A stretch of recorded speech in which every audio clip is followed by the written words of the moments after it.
Hello guys, welcome back to லாக் பைம் channel. நீங்கள் நம்ம சேனலில் நம்ம பார்த்தீங்கன்னா நம்ம ஆல்ரெடி ஒரு ஆஃப்லைனில் கேம் எப்படி விளாட்றதுன்னு சொல்லிட்டு டீரெக்ஸ் கேம் வந்துட்டு நம்ம போட்டிருப்போம். அந்த கூகுள் க்ரோமில் போய் ஆஃப்லைன் விளாட்றது. அது மாதிரி நீங்கள் வந்துட்டு ப்ளே ஸ்டோரில் போய் கூகுள் ப்ளே கேம்ஸ் தானே, கூகுள் ப்ளே கேம்ஸை நீங்கள் வந்துட்டு அடிங்க. இல்லை ப்ளே கேம்ஸ் மட்டும் அடித்தாலே உங்களுக்கு இந்த மாதிரி வந்துட்டு வரும். அதில் வந்துட்டு யுவர் ஆஃப்லைன் சம் ஏதோ ஒன்று வந்துச்சு பயிற்சி டக்குன்னு. அதில் வந்து நிறைய கேம் வந்துட்டு இருக்கும். இது வந்துட்டு நம்ம ages game real cricket 3D.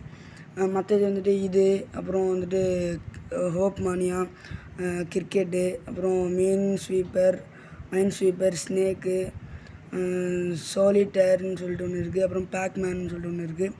அதுக்கப்புறம் அந்த இதான் வந்துட்டு இங்கே இருக்குது. இப்போ நம்ம வந்துட்டு இதில் கிரிக்கெட் நான் வந்து உங்களுக்கு வந்து சும்மா விளாண்டு காட்டுறேன். எப்படி இருக்குன்னு பாருங்கள். கூகுள் பேக்குள்ள பார்த்தீங்கன்னா இப்படி இருக்கும். வந்துட்டு உங்களுக்கு வந்து ஃபஸ்ட்டு நத்தை, அப்புறம் கிராஸ் ஹோப்பர் வெட்டிக்கிளி வந்துட்டு இருக்கும். ஸோ இப்போ நம்ம வந்துட்டு சும்மா இதில் வந்துட்டு சும்மா தட்டினா சும்மா இந்த ரன் ஓடுற மாதிரி வந்துட்டு இருக்கும். இந்த கிளிக் பண்ணணும். ஸோ நீங்கள் ட்ரை பண்ணி பாருங்கள் ஒரு தடவை. ஸோ ஓகேங்களா, சரி ஓகே காசு, நீங்கள் ஏற்றி பாருங்கள். இந்த மாதிரி நல்ல பாய்.